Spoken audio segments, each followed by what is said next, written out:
Bombay.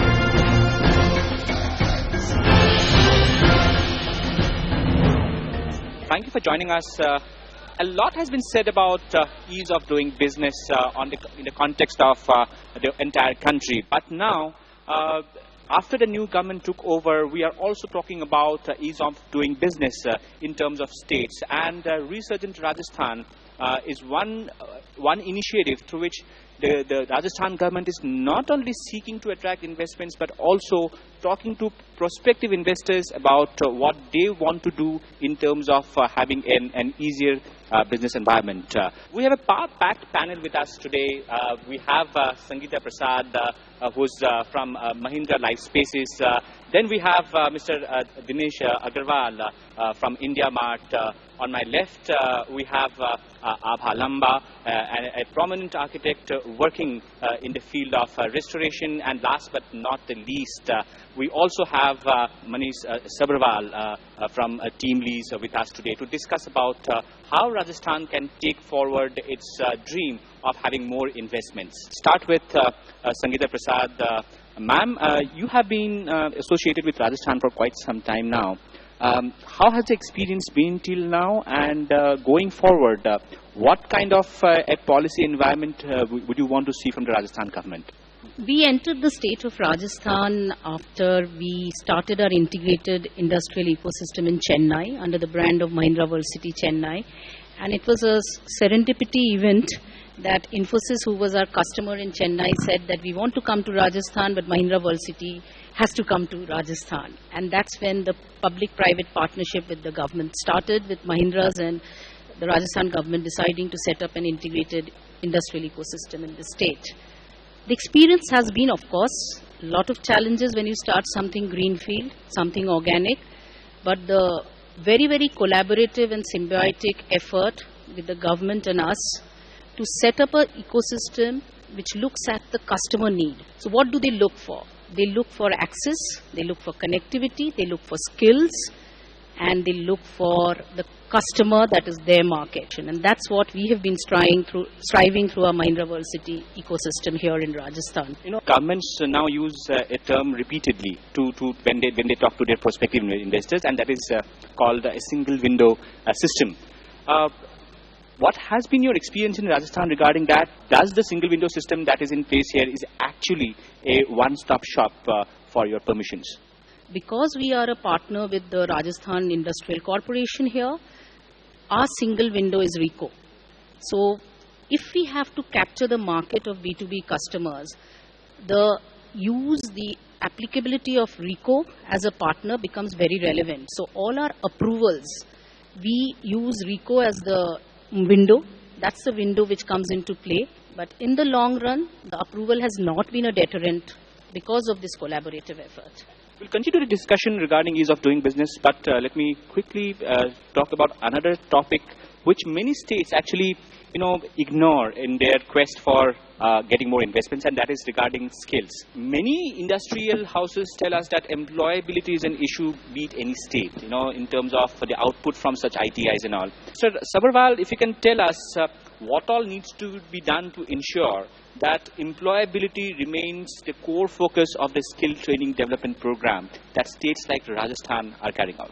I mean, you can't talk about skills without employment. So I think employability, education, and employment, the three E's are probably more closely related than we thought. So I think Rajasthan is the first sort of state which has put together an integrated program where you sort of do school reform. Rajasthan's just amended the Right to Education Act to sort of make it the Right to Learning Act. It's the first state which did labor law reform, which basically increases formal employment. It's now setting up a skill university. It's setting up an apprenticeship corporation. conversion. You're looking at third-party financing and skill vouchers. So I think the convergence between education, employment, and employability, which, we have a Ministry of Skills for the first time in Delhi, but Rajasthan already has a sort of department for skills, employment, and entrepreneurship. And I think Rajasthan, by putting employment, entrepreneurship, and skills together, has a much better shot than other states at solving the problem at scale, and also getting prepared for the investments and jobs which seem to be coming now. Is there also a need to sensitize industries, especially MSMEs, regarding the reforms, especially on the labor sector that gets carried out? What is your view on that? I'm not sure whether, if you're saying people didn't know about what labor reform happened, the number of factory registrations doubled in the year before and after labor reform in Rajasthan. It's not only labor reform, there's an overall change in investment climate in Rajasthan. There's a sense of sort of destiny and destination among the investors in Rajasthan right now. So India has done more labor reform in the last 1 year than the 20 years. A, because you empowered states to do it, and B is because you also had demonstrated a will in Delhi. So my submission is there is no sort of national recipe for labor reform. Every state will look at its physical geography of work, its sectoral geography of work, its education geography of work, and its sort of enterprise geography of work, level of formalization, level of agriculture versus manufacturing. And I think that's the right thing to do. The challenge is not what needs to be done. The challenge is in who does it and how do you do it. And I think there's an innovation right now going on with states amending central laws. Let me now get some comments regarding the SMEs, the backbone of the manufacturing sector. What is your suggestion for a state like Rajasthan when they want to encourage MSMEs? And how can they leverage technology to ensure that they have the best productivity-linked programs, and at the same time also have access to a wide consumer base? So we at IndiaMart deal with almost like 2 million SMEs on a monthly basis. Rajasthan comes at something like number 10 or so in terms of the states which are SME order of states. Now that itself is a challenge. It has to come up on the top 3, top 5 states. And despite the fact that some of the short-term problems that are there, that are plaguing the other states like UP, Bihar, even Maharashtra for that matter, such as power, roads. Rajasthan is way ahead in terms of road infrastructure, in terms of power infrastructure. However, when it comes to the employability of youth, I think Rajasthan is slightly below the national average. I think the education system needs to be brought up, and this is a very long-term problem to be solved. Girl education is still a very big issue to be solved. Health is still a very big issue to be solved. I think those are the very, very important ingredients for an MSMEs to function, because they would need either a white-collar labor or blue-collar labor. Whatever way you think about it, they would need good workers. I think technology has to be used in every aspect of Rajasthan. Also, the education has to be used as every aspect. Let's talk about leveraging strengths related to, let's say, logistics. Delhi-Mumbai Industrial Corridor, 60% of Rajasthan perhaps will come under this corridor. Do you think Rajasthan is ready to leverage the Delhi-Mumbai Industrial Corridor? It is actually ironic that there are so many inherent strengths. So if you see the NCR region, which is getting populated or bursting at its seams, the real estate prices are shooting up, and Jaipur and Rajasthan virtually connects the north and the west of this country, both much more developed than what Rajasthan is today. The hardware infrastructure, as all of us have agreed, is good. Now, how do we use that to communicate to the customer segment, to the target audience, and use the influence? I know the DMIC development has been a trifle slower than it should have been, but how to leverage that and feel confident that that is the way the state can develop? I think the state has entrepreneurship in its blood. Education and entrepreneurship can combine together. And I felt, what could we do for these boys and girls? And then, Dinesh, I can assure you, technology is now available. It is how do we make it accessible, and how do these young boys and girls who are just striving to go use it to create products and services for the state? Right. You know, what we have seen when it comes to the industrial infrastructure of Rajasthan, a state like Rajasthan and a state like UP or a Haryana, is that most of it is concentrated around the NCR. Mr. Sabharwal, do you think that is it because of the available infrastructure or the availability of skilled labor that is influencing that? How does a state like Rajasthan ensure that there are other clusters also which can develop across Rajasthan so that there is a balanced growth in terms of industrial infrastructure? Well, I mean, that's a mother nature question of do you take jobs to people or people to jobs? India only has 50 cities with more than 1 million people. China has 380 cities with more than 1 million people. India has 6 lakh villages. 2 lakh of those villages have less than 200 people. In political imagination, you're always taking jobs to people, but in reality, you're taking people to jobs. The policy priority of smart cities, we've got 4 in Rajasthan, and Ajmer is going to be an important one. Rajasthan only has 2 cities more than 1 million people. We should probably have 5. And so now it is a policy priority to create that. Of course, job creation tends to cluster. This notion of jobs will spread equally across of India is delusional. That's not how it's happened all over the world. So I think there's a bunch of clusters which Rajasthan has identified physically, and there's a bunch of industries which Rajasthan has identified sectorally, around which we hope to focus job creation. Right. Talking about tourism, can we then think of a mechanism, especially for the tourism sector, where we develop clusters or tourism places, because as of now it's the usual places that a normal tourist knows about. How can Rajasthan then ensure that new tourist places come up, and the kind of infrastructure that needs to be developed for such a tourism cluster? What all inputs do they need to put in, and how soon or how difficult is it to carry out such a program? I think Rajasthan as a state offers the richest cultural landscape, and therefore one of the greatest potential tourism opportunities in the country. And undoubtedly, with the kind of cultural landscapes, you have desert villages, you have hill forts, 6 of them are on the UNESCO World Heritage Site, you have Jantar Mantar, you have observatories, you have the finest palaces, you have lake cities, you have townscapes like Shekhawati. It started the whole concept of heritage tourism and historic homes and palace hotels way before anyone else came up with it in the country. So in that sense, I think Rajasthan has an advantage over other states. The Delhi-Jaipur Agra triangle is an established golden triangle for tourism.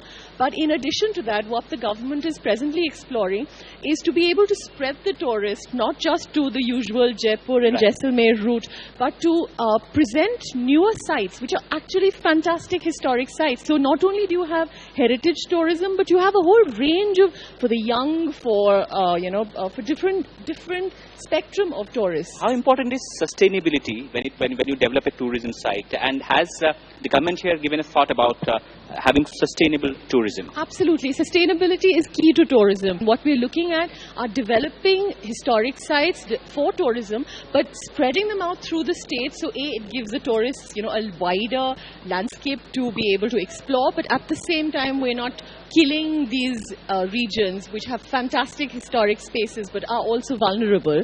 But we're able to match, the kind of densities that those towns can sustain. Right. On that note, we'll take a short break. Stay tuned.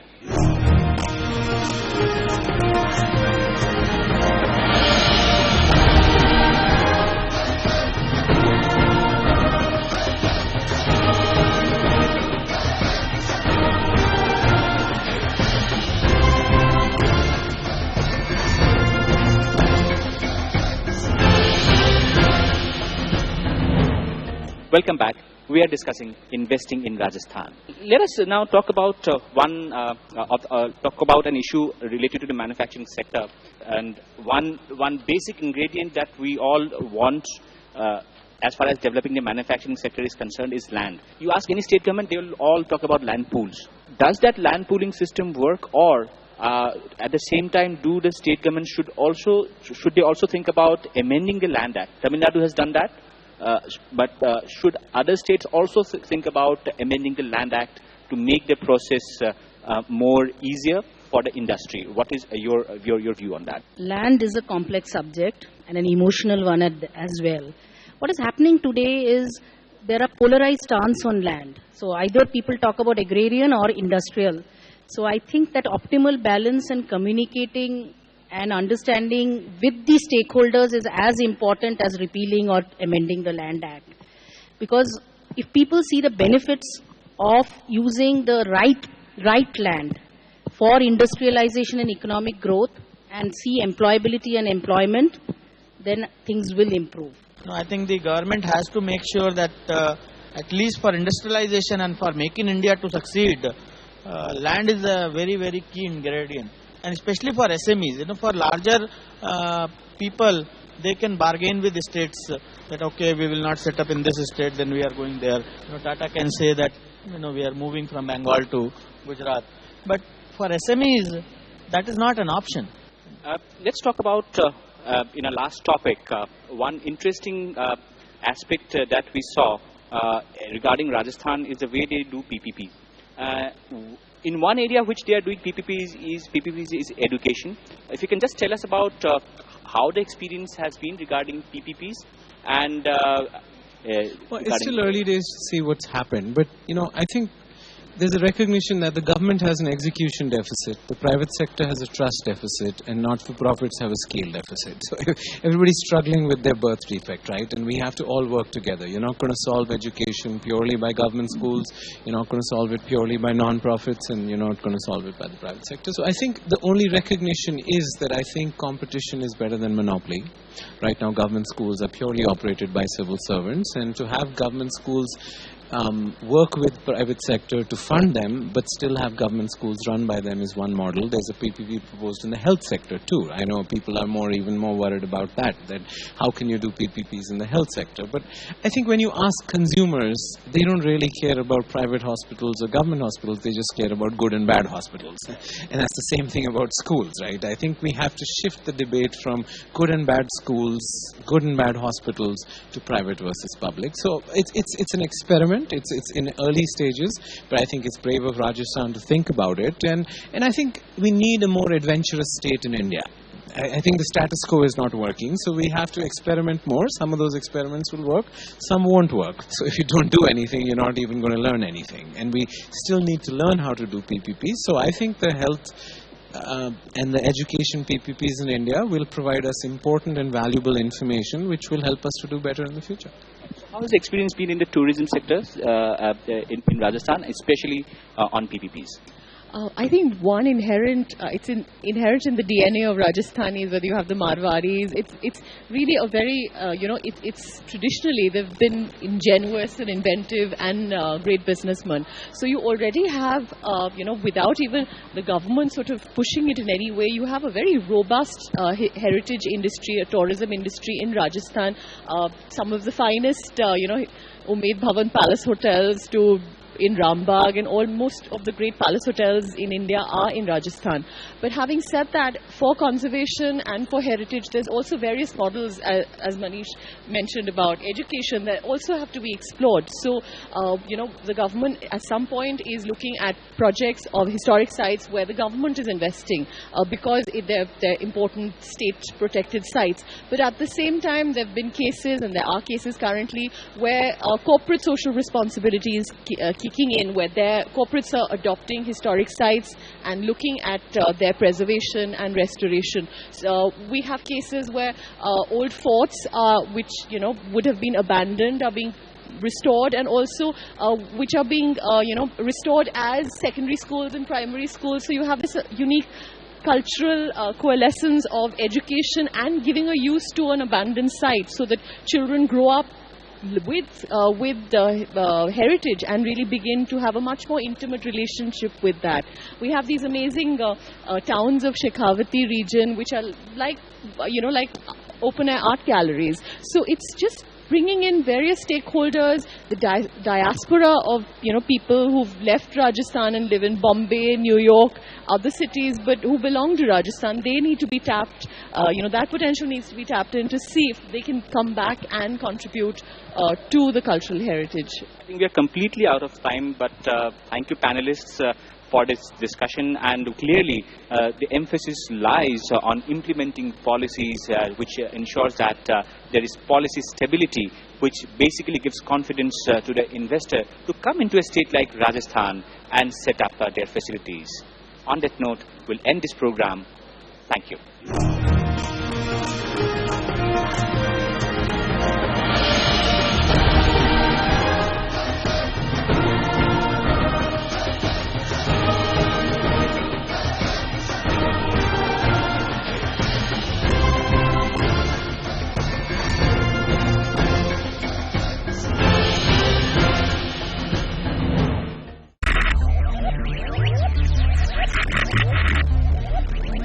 Focus, ideate, innovate, enable.